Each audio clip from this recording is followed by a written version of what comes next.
तो आज के सत्संग में कुछ प्रश्न हैं, उन पर बात करते हैं, फिर हम लोग ध्यान का प्रयोग करेंगे।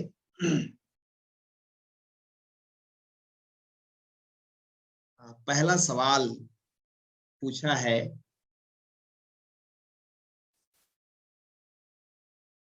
पुलकित सागर मध्य प्रदेश से पुलकित जी ने। कह रहे हैं आचार्य जी, मैं अस्तित्व के प्रति अब पहले से ज्यादा संवेदनशील हूँ। प्रकृति विचरण, पशु पक्षियों के प्रति संवेदनशीलता और 5 तत्वों के प्रति भी ज्यादा अनुभव महसूस करता हूँ। सर्दी और गर्मी दोनों ज्यादा लगती है और इसके कारण मौसम में हल्का सा बदलाव भी सर्दी जुकाम ले आता है और बीमार कर देता है। यह संवेदनशीलता कुछ ज्यादा ही गहरे तो नहीं बैठ गई? कृपया मार्गदर्शन कीजिए। 2 बातें समझनी है, एक है संवेदनशीलता और दूसरा है हमारा शरीर, शरीर की बनावट और बुनावट। इन दोनों को अलग अलग समझना चाहिए। अध्यात्म के लिए संवेदनशीलता सबसे ज्यादा मूल्यवान है। जो व्यक्ति जितना ज्यादा संवेदनशील होगा उतना ही जीवंत होगा, उतना ही होशपूर्ण होगा, उतना ही जिसको हम कहें धर्म उसके जीवन में दिखाई पड़ेगा। संवेदनशीलता का मतलब है सूक्ष्म से सूक्ष्म तत्वों के प्रति आपका अवेयरनेस, आपका एक भाव। हम जगत को 2 तरह से अनुभव कर सकते हैं। एक संवेदनहीन होकर पराये की तरह, वस्तुओं की तरह, मटेरियल की तरह, पदार्थ की तरह, और दूसरा यदि हम बहुत संवेदनशील हैं तो हम महसूस करेंगे कि पूरा अस्तित्व जीवंत है, चैतन्य है। हम ही चैतन्य नहीं है। नॉर्मली तो हमें अपना शरीर ही चैतन्य मालूम पड़ता है कि हम जीवंत हैं। बाकी 1-2 जानवरों को चलते फिरते देखकर मालूम पड़ता है कि हाँ, इनमें जीवन है। लेकिन बकरी खाने वाले को बकरी में जीवन नहीं दिखता। ठीक है, उसको लगता है ये आलू गोभी है। और जो संवेदनशील होगा उसको तो पेड़ पौधों में भी जीवन दिखाई पड़ेगा। जिस बात के लिए भारत के एक वैज्ञानिक को नोबेल प्राइज मिला, सर जगदीश चंद्र बसु, उनको जो नोबेल प्राइज मिला वो इसी बात पर मिला कि उन्होंने पेड़ पौधे भी जीवंत हैं और सब चीजों को महसूस करते हैं। इसको वैज्ञानिक ढंग से उन्होंने प्रमाणित करके दिखाया और इसी के कारण उनको नोबेल प्राइज मिला। ये जो पेड़ पौधे हैं हमारे आसपास वो भी जीवंत हैं। और अब तो वैज्ञानिक इस पर सब सहमत हैं कि आप किस भाव दशा से किसी पेड़ के पास जाते हो, आपकी उस भाव दशा को वो कैच कर लेता है, वो भी समझ जाता है। यदि उसमें जीवन ना होता, उसमें चैतन्यता ना होती तो कैसे समझता? जैसे एक आदमी मान लीजिए पेड़ के पास जाता है और बड़ा फ्रेंडली है और पेड़ को बड़ा प्रेम करता है, गले लगा लेता है, उसको पानी देता है पौधे को। तो यदि पौधे में एक कार्डियोग्राम जैसा कोई यंत्र लगा दे, वैज्ञानिकों ने लगाकर देखा, तो वो जो ग्राफ बनता है वो बड़ा रिदमिक बनता है, वो बड़ा लयबद्ध हार्मोनिक बनता है। और फिर एक व्यक्ति उसी समय कुल्हाड़ी लेकर मन में ये भाव करते हुए आ जाए कि मैं इस पेड़ को काटूंगा, अभी काटा नहीं है, बस ये भाव करके आ जाए, तो पेड़ कप जाता है और कार्डियोग्राम खबर दे देगा कि पेड़ कप गया, पेड़ डर गया। ठीक वैसे ही जैसे आप डर जाएं, आपके पास कोई हथियार लेकर आ जाए तो आप डर जाएं, वैसे ही पेड़ भी डर जाता है। यानी पेड़ भी हमारे भाव को ग्रहण करते हैं, पकड़ते हैं, इतने जीवंत हैं, चैतन्य है। तो जब आप संवेदनशील होंगे तभी आप पेड़ पौधों में भी जीवंतता देख पाएंगे। फिर तो इस देश ने एक अद्भुत प्रयोग किया था, हमारे देश में, कि हम पत्थर तक में जीवंतता देखते थे। जब हमने पत्थरों की मूर्ति बनाई परमात्मा की, तो हमने कहा था जब तक पत्थर में परमात्मा ना दिखाई पड़े, चैतन्यता दिखाई ना पड़े, तब तक आखिरी स्थिति नहीं आई। ये आखिरी स्थिति है कि पत्थर में भी परमात्मा दिखे। लेकिन कालांतर में सब चीजें रूढ़ हो जाती हैं। अब हम सोचते हैं उस मूर्ति में परमात्मा है, बाकी जगह परमात्मा नहीं है। पेड़ को बड़े मजे से काटते हैं, जानवर को बड़े मजे से काटते हैं। अब देवी की मूर्ति जो बनी है वो पत्थर की बनी है, और जिसकी बलि दी जा रही है, जिस बकरे की, वो जीवंत है। तो बकरे का जीवन नहीं दिखाई पड़ रहा है और पत्थर में जीवंतता देखने चले। तो ये झूठ हो गया, ये गलत हो गया। पहले तो जीवन में ही जीवन दिख जाए तो बड़ी संवेदनशीलता है। तो धर्म और अध्यात्म की साधना जो होती है, उसमें संवेदनशीलता को विकसित करना सबसे ज्यादा मूल्यवान है, क्योंकि वही आपको इस जगत के प्रति चैतन्यता से भरेगा, चैतन्यता के बोध से भरेगा। आप सोचें एक बात को कि जैसे जैसे आप भीतर जाते हैं, होश पूर्ण होते हैं, तो आप अपने ही शरीर में देख पाते हैं कि ये शरीर तो बिल्कुल मिट्टी जैसा है, हाड़ मांस है, मांसपेशियां हैं, आर्गन है, लेकिन इन सबको चलाने वाला कोई अदृश्य जीवन है। तो पहली बार तो अपने चैतन्यता का बोध होगा। फिर जब आप इसी चैतन्यता को प्रगाढ़ करेंगे, होश को प्रगाढ़ करेंगे और संवेदनशील होकर अपने को देखेंगे, तब आपको दूसरे में भी दिखाई पड़ेगा कि सब जगह एक ही जीवन है। पेड़ पौधों के भीतर भी, मनुष्य के भीतर भी, जीव जंतुओं के भीतर भी, इवन कंकड़ पत्थर के भीतर भी। इसी संवेदनशीलता की पराकाष्ठा में कोई व्यक्ति बुद्धत्व को प्राप्त करता है, यानी बुद्ध हो जाता है, बोध को प्राप्त करता है। बोध का और क्या अर्थ होता है? बोध का मतलब सर्वत्र चैतन्य है, इसका अनुभव होना शुरू हो गया। जो आंख से दिखाई नहीं पड़ता, जो इंद्रियों के पकड़ में नहीं आता, उसको भी आपका राडार पकड़ने लगा है, उस चैतन्यता को, जीवंतता को। तो आप बुद्ध हो गए। बुद्धत्व का मतलब थोड़ी है कि कोई तमगा देगा, कोई सर्टिफिकेट देगा तब आप बुद्ध होंगे। बुद्धत्व का मतलब है प्रगाढ़ बोध। उस बोध में न केवल आकार को आप पकड़ते हैं, निराकार तक को पकड़ते हैं। न केवल बाहर के जगत को देखते हैं, बल्कि उसके भीतर छिपे चैतन्यता को भी देखते हैं। तब आप बुद्ध हो गए। तो संवेदनशीलता तो बहुत अच्छी है। फिर आप पूछते हैं कि मैं ज्यादा अनुभव करता हूँ प्रकृति को भी, पशु पक्षियों को भी और 5 तत्वों को भी, यह शुभ है। फिर आप कहते हैं सर्दी और गर्मी दोनों ज्यादा लगती है और इसके कारण मौसम में हल्का सा बदलाव भी सर्दी जुकाम ले आता है और बीमार। अब शरीर को भी समझना चाहिए, शरीर भी आपका नहीं है, शरीर भी प्रकृति का है, गिफ्ट है, ये हमको उपहार मिला है। और शरीर आपका इसलिए भी नहीं है कि उसमें कितने गुण सूत्र पीढ़ियों से आ रहे हैं। आपका शरीर केवल आपका शरीर नहीं है, वो माता पिता के मिलन से बना है।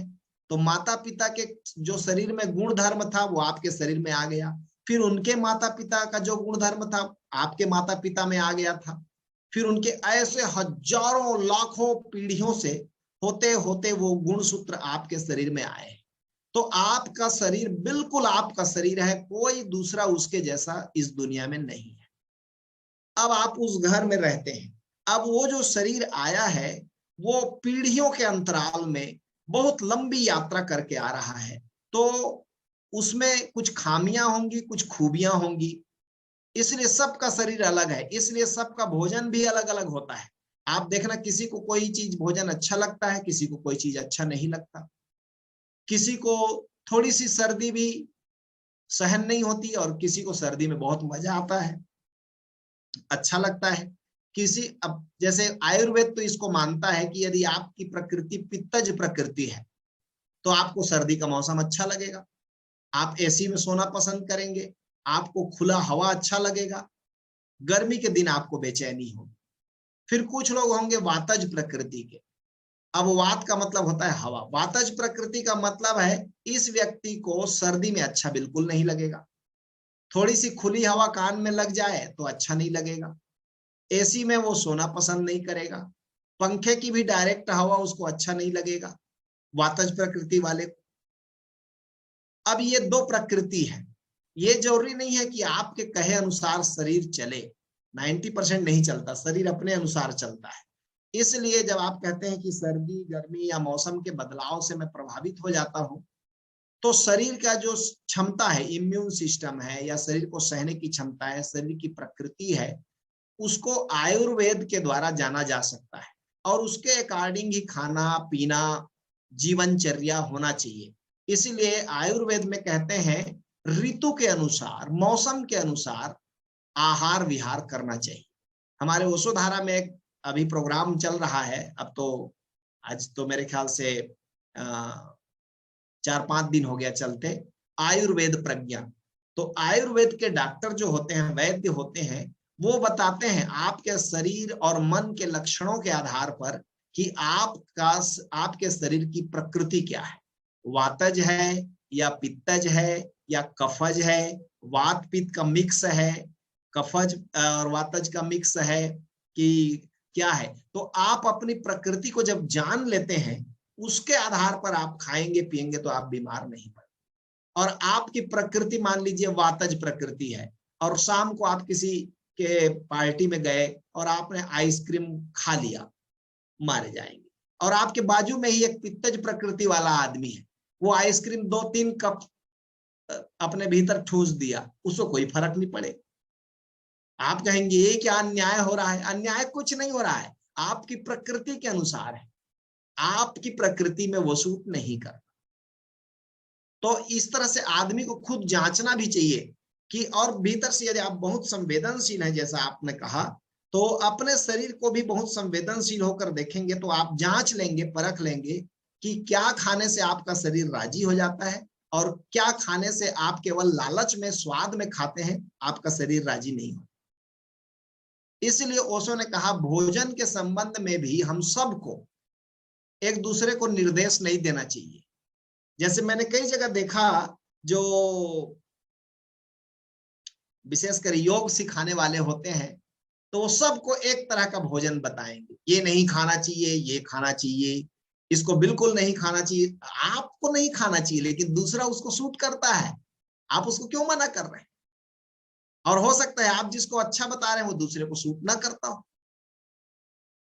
कई बार ऐसा होगा, किसी किसी को कोई सब्जी बिल्कुल सूट नहीं करेगी, अच्छा नहीं लगेगा, किसी किसी को दूसरे को वो बहुत अच्छा लगेगा। इस प्रत्येक व्यक्ति इतना भिन्न है, प्रत्येक व्यक्ति का शरीर इतना भिन्न है कि किसी दूसरे से आप अनुकरण करके अपने शरीर को राजी नहीं कर सकते। आपको खुद ही जांचना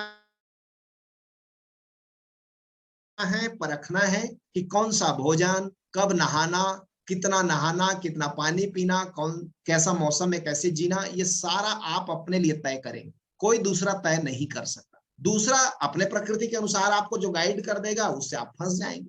इसलिए भोजन के मामले में मैं तो निवेदन करता हूं सभी साधकों से, भोजन के मामले में आप दूसरे की बिल्कुल मत सुने। जब दूसरा कहता है ये खाना चाहिए, ये नहीं खाना चाहिए, तो आप, वो अपने लिए बता रहा है, आप अपने लिए तय करें और अपना देखें और जांच कर देखें, ट्राई एंड एरर मेथड पर देखें, आप खाकर देखें, सूट करता है, आपका शरीर प्रसन्न होगा। भीतर से शरीर बकायदा इशारा करता है, शरीर की अपनी चेतना है, वो बकायदा इशारा करता है कि ये बिल्कुल ठीक आया है।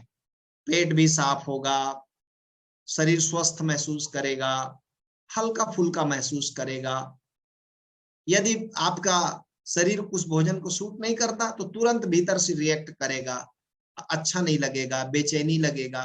तो ये ध्यान में रख करके आप अपने शरीर के लिए तय करें। विशेषकर संवेदनशीलता बीमार नहीं पड़ता, संवेदनशील न होने के कारण शरीर बीमार पड़ता है। हम अपने शरीर के प्रति संवेदनशील नहीं है तो हम स्वाद को लेकर के कि जीभ को बस टेस्ट मिल जाए, चाहे वो शरीर के खिलाफ ही क्यों ना हो, और हम खा लेते हैं। शरीर ने कहा इतने भोजन में रुक जाओ, शरीर का आप घंटी ठीक से समझ जाएंगे। जब आप भोजन कर रहे हैं ना, तो जैसे ही शरीर का अपना पूरा हो गया, उसकी आवश्यकता पूरी हो गई, तो तुरंत शरीर इशारा करता है, यदि आप शांत होकर के शरीर को सुन रहे हैं तो तुरंत शरीर इशारा करता है कि अब बस। लेकिन तब आप देखते हैं कि नहीं, स्वादिष्ट है, दो और चलेगा, कंडक्टर के बैठने की जगह खाली है, इसको बिठा दो वहां ले जाके, अब गड़बड़ होगा, सब गड़बड़।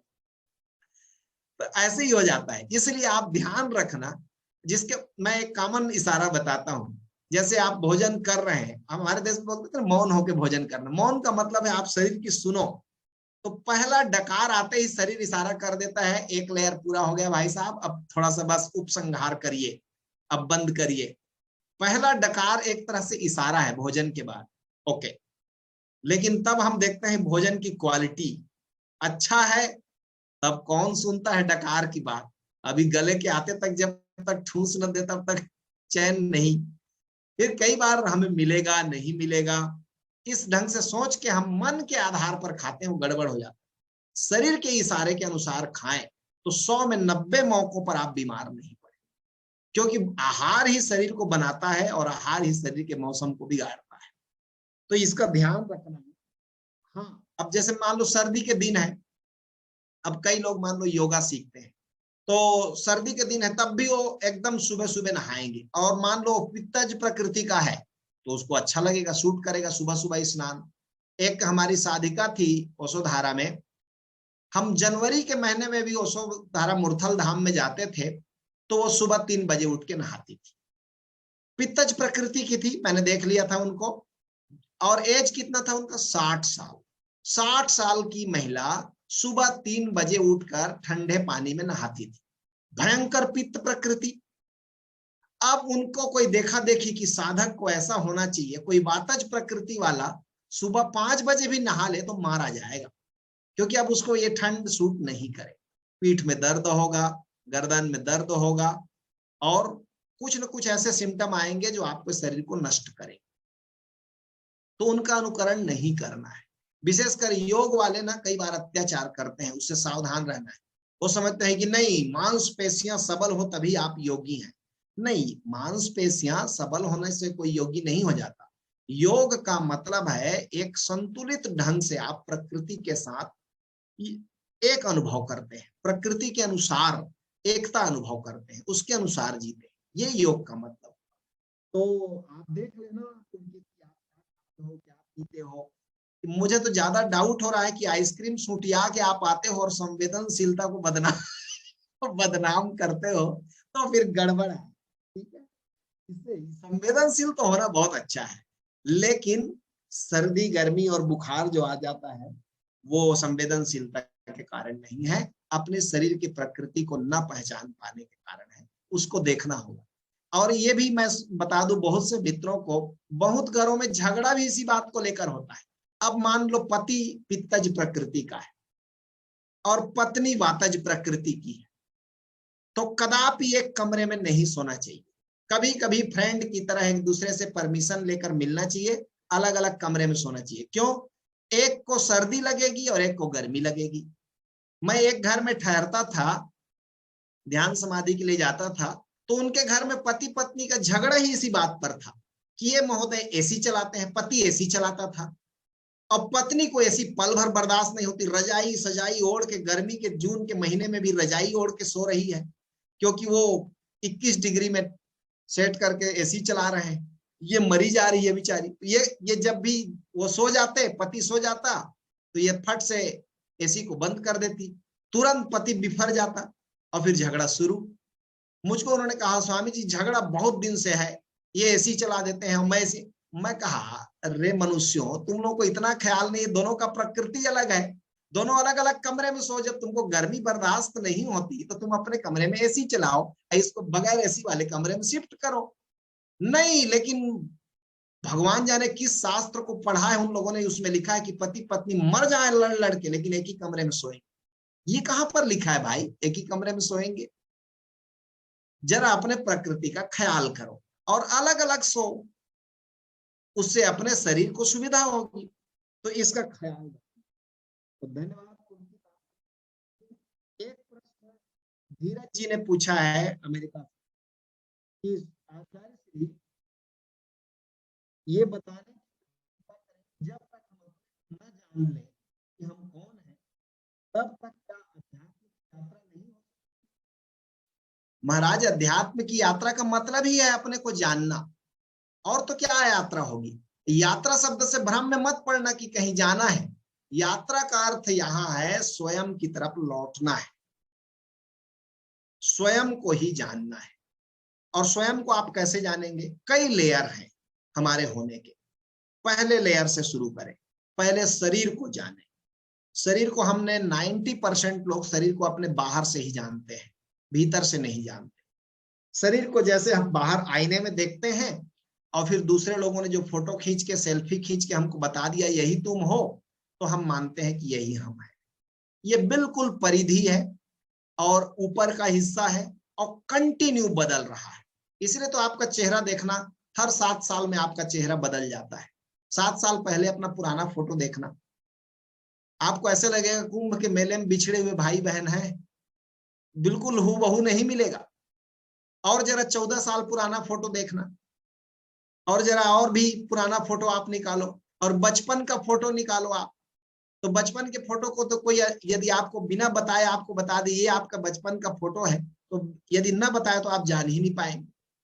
और भी चले भीतर, माँ के गर्भ में थे आप, तब एक अणु थे, बिल्कुल आंख से दिखाई भी नहीं पड़ते थे। उस अणु को लाके आपके सामने रख दिया जाए कि ये आप थे एक दिन, देखिए, तो आप उसको देखकर क्या कहेंगे? आप समझ ही नहीं पाएंगे कि ये मैं था, हो भी नहीं सकता था। तो आपका पहला लेयर है शरीर। तो शरीर को हमने अब तक बाहर से देखा है। अब एक गहराई लीजिए, थोड़ा सा भीतर प्रवेश करिए, अपने शरीर को भीतर से देखिए। अभी पिछले दिनों जब मैं एक दिन आ रहा था, तो रेलवे स्टेशन में एक मित्र मुझको छोड़ने आए थे, तो हम दोनों बैठे थे, ट्रेन आने में देर थी, तो रेलवे स्टेशन में बड़ी भीड़ थी, सब लोग आ रहे थे, जा रहे थे इधर से उधर। तो मैं उनको मजाक किया कि मैं कहा जरा एंगल बदल के देखना ना, चलो देखते हैं कि सब जितने लोग चहल पहल कर रहे हैं, इधर से उधर दौड़ रहे हैं, ट्रेन पकड़ना है, कोई टिकट कटाने जा रहा है, कोई कुछ कर रहा है, कोई नाश्ता कर रहा है, कोई कोल्ड ड्रिंक पी रहा है, ये सब को मैं कहा जरा आंख गड़ा के सूक्ष्म दृष्टि से देखो कि जब आदमी का शरीर नहीं रहता, शरीर किस ढांचे पर टिका है? कंकाल पर टिका है। हड्डियों का एक ढांचा है, उसी के ऊपर मांसपेशी है चिपके हुए। तो मैं कहा जरा आंख गड़ा के देखो कि सब कंकाल है। मान लो 1 मिनट के लिए सबका मांसपेशी खो गया, चमड़ी खो गया, केवल हड्डी हड्डी चल रहे हैं, सब ऐसे खट खट खट खट चल रहे हैं इधर से उधर। हड्डी हड्डी कोल्ड ड्रिंक पी रहा है, हड्डी हड्डी को ही पैसा दे रहा है। मान लो 1 मिनट के लिए एंगल बदल के मजाक की तरह देखो कि सब कंकाल है, और है भी सच यही। तो एक कंकाल की तरह देखो। मैं कहा 5 मिनट देखो, बहुत मजा आएगा तुमको। 5 मिनट देखा, और उसने दूसरे दिन मुझको फोन किया घर लौट के, बोले आपने गड़बड़ कर दिया, रात भर मुझको सब कंकाल दिखते रहे और कुछ दिखता ही नहीं। सब आदमी को अब भी देखता हूं तो कंकाल ही दिखता है। तो बड़ा वैराग्य हो। कभी कभी अपना भी देखना चाहिए कि अपना भी कंकाल है, खट खट खट खट चल रहे हैं। ये एक इत्तेफाक है कि ऊपर से मांसपेशियां चिपकी हुई, कितने दिन रहेंगी पता नहीं। जैसे ही मरेगा आदमी तो खत्म, जला दिया, हड्डी भी जल जाती है, हड्डी भी नष्ट हो जाती है। तो कभी कभी आदमी को ऐसी सब तरफ देखना चाहिए कि सब कंकाल है। तो एक लेयर आपने और पार किया, अब भीतर से आपने देखा। अब जरा और गहराई भीतर आप लेते हैं, एक यात्रा और करते हैं भीतर की तरफ, एक कदम और उठाते हैं। तो आप पाते हैं कि आप कभी कभी आंख बंद करके बैठेंगे तो देखेंगे बेतरतीब विचार चलते हुए, बेतरतीब शब्द दौड़ते हुए इधर से उधर। और कभी बहुत शांत होंगे तो स्पष्ट दिखाई पड़ेगा कि शब्द इधर से उधर दौड़ रहे हैं, आपके चाहे बिना, आपके नियंत्रण के बगैर। आप उन पर नियंत्रण भी नहीं कर सकते। उथल पुथल मचा है, कोई शब्द कहीं, आप बैठे रहना चुपचाप, आप देखना कहीं से कुत्ता भौंक दिया तो कुत्ता ही नहीं याद आएगा, अपना कोई और आदमी याद आ जाएगा कि उसका भी एक कुत्ता भौंका था। फिर वो आदमी का चेहरा देखते ही आपको किसी और अपने परिजन की याद आ जाएगी। मन कहां से कहां क्षण भर में दौड़ जाएगा, आपको पता नहीं, इतने सारे शब्द और आपके कंट्रोल में नहीं है। तो तीसरा लेयर आपको पता चलेगा कि बुद्धि का, मन का, चित्त का एक लेयर है, बड़ा अनार्की की इधर से उधर दौड़ता हुआ, आप कोई उसमें नियंत्रण नहीं कर सकते। फिर आप और जरा भीतर और जागे हुए सूक्ष्म होते जाएं, भीतर लौटते जाएं, तब पहली दफा आप किसी सदगुरु के पास जा करके रिकॉग्नाइज करेंगे इस बात को कि एक नाद जैसा गूंजता रहता है, एक गहन सन्नाटा है इन सब के पृष्ठभूमि में और वो गूंज रहा है। तब आपने आत्मा के पहले लेयर को छुआ, पहली परिधि को छुआ। इसलिए हम लोग कहते हैं नाद के ज्ञान के बिना कोई साधना शुरू नहीं होती, हो ही नहीं सकती, क्योंकि वो अति सूक्ष्म जगत में सबसे बाहरी परत वही है और हमारे जगत में सबसे सूक्ष्म परत वही है, अंदरूनी परत वही है। एक तरह से कहना चाहिए नाद के इस पार संसार है और नाद के इस पार आत्मा के गहरे और परमात्मा के गहरे डायमेंशन है। इसलिए पहला ज्ञान नाद का ज्ञान। जब तक कोई व्यक्ति नाद को न जान ले तब तक उसकी अंतर यात्रा में कोई बहुत गहराई नहीं पकड़े। इसलिए सदगुरु आप देखना बार बार अपने प्रवचनों में कहते हैं कि नाद को जानना, नाम को जानना, ओंकार को जानना, ये साधना की पहली सीढ़ी है और ये कोई सदगुरु ही बताता है। इसलिए अध्यात्म के जगत में 99.999% लोगों को गुरु की जरूरत है, क्योंकि नाद का जब तक ख्याल नहीं देगा, नाद से परिचय नहीं कराएगा, तब तक साधना नहीं होती। हमने बहुत से लोगों को ध्यान करते देखा, वो ध्यान में कहां तक जाते हैं, बस उतने दूर तक कि विचार देख रहे हैं, सांस देख रहे हैं, उससे गहरा वो नहीं पकड़ पाते। ये तो बड़ी परिधि की बात है, विचार को देखना, सांस को देखना। आप क्षण भर देख भी लिए तो उससे कोई बहुत गहराई नहीं पकड़ ले।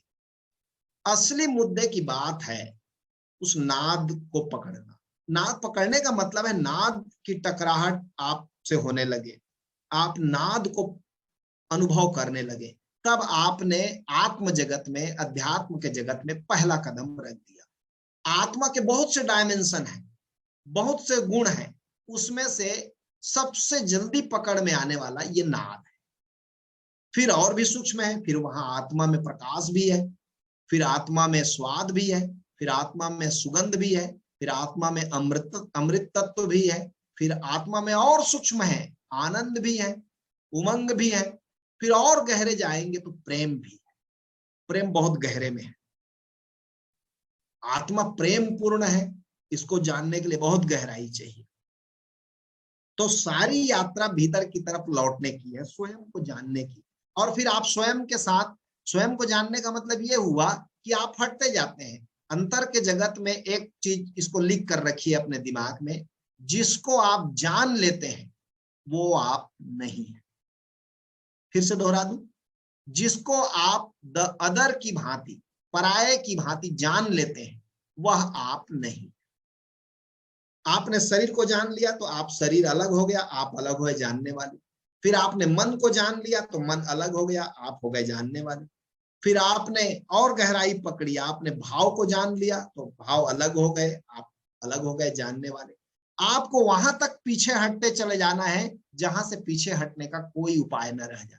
फिर एक स्थिति ऐसी आती है जब आप आकाश ही है, आकाश रह गया, न कोई जानने वाला है, न कोई जानने योग्य कोई ऑब्जेक्ट है। बिल्कुल जिसको हम कहते हैं सब्जेक्टिव अवेयरनेस, केवल अवेयरनेस है। दिया जल रहा है लेकिन किसी पर उसका प्रकाश नहीं पड़ता, निर्धूम, बस अवेयरनेस है, सब्जेक्टिव। और कोई भी ऑब्जेक्ट नहीं है जिसको देखा जा सके, जाना जा सके। यह है समाधि, यह है गहरी अवस्था भीतर की, कि आप ठहर गए, बस केवल जागरूकता शेष रह गई। तो शुरुआत तो जरूर बाहर के लेयर से करें, लेकिन धीरे धीरे और सूक्ष्म, और ये कभी भी करें जब आपको खाली मौका मिले। इसलिए मैं कहता हूं ध्यान कोई ऐसी चीज नहीं है जिसको आप घंटा भर कर लें, 10 मिनट कर लें, आधा घंटा कर लें और पिंड छूटा ऐसा कहें। नहीं, साधना का मतलब है जब जब खाली मौका मिले बिल्कुल एंगल बदले, बाहर दौड़ती चेतना को आंखों से, कान से, इंद्रियों से बाहर जाती चेतना को फिर भीतर लौटा। चलो शरीर से ही शुरू करें, शरीर को ही भीतर भीतर देखें, पैर के नाखून से लेकर सिर के बाल तक जरा भीतर भीतर यात्रा करें, एकदम रिलैक्स फील होगा। उस समय माथे को छुएंगे तो बिल्कुल ठंडा बर्फ जैसा लगेगा और निर्विचार शून्य लगेगा, बड़ा मजा आने लगेगा।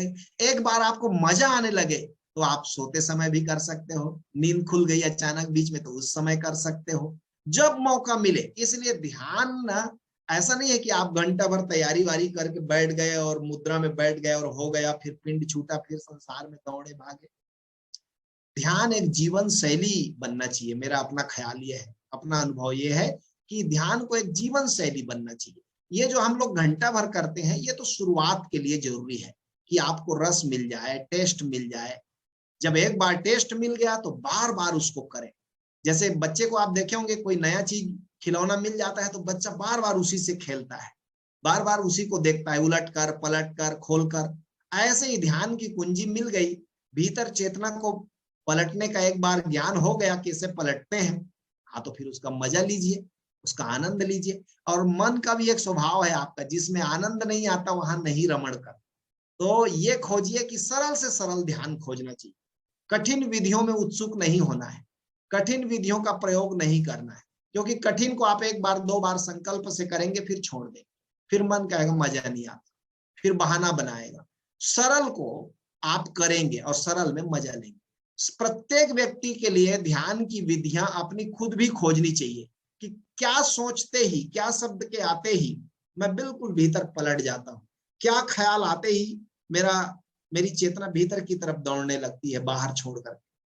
ये पकड़ लेना चाहिए। ये कोई एक शब्द भी हो सकता है, एक सूत्र भी हो सकता है, ये कोई भी एक चीज काम कर सकती है।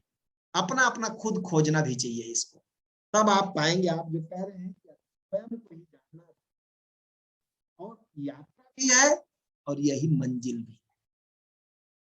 ये नहीं कि यात्रा अलग है और मंजिल अलग है। मंजिल किसी दिन आएगा नहीं, पहले कदम पर ही मंजिल है। थोड़ी सी भी आत्मा को जाना तो जान तो लिया, सागर को एक बूंद भी चखा तो चख लिया सातों महासागर को कि खारा है। फिर अलग सातों महासागर में दौड़ दौड़ के चखने की जरूरत नहीं पड़ेगी। हाँ, तब मजा लेने के लिए सब सागर में दौड़ सकते हैं, लेकिन एक स्वाद तो मिलना चाहिए। तो अध्यात्म का मतलब है स्वयं के तरफ ही, स्वयं को जानने की तरफ ही यात्रा। ये दो अलग अलग चीजें हैं। जैसा जब तक हम अपने को न जान ले तब तक अध्यात्म की यात्रा नहीं हो सकती क्या? ये दोनों एक ही बात है, स्वयं को जानना या अध्यात्म की यात्रा। कहने के लिए दो शब्द हैं, बात एक ही है। तो चलिए सत्संग को यहीं पर विश्राम देते हैं और ध्यान की शुरुआत करते हैं।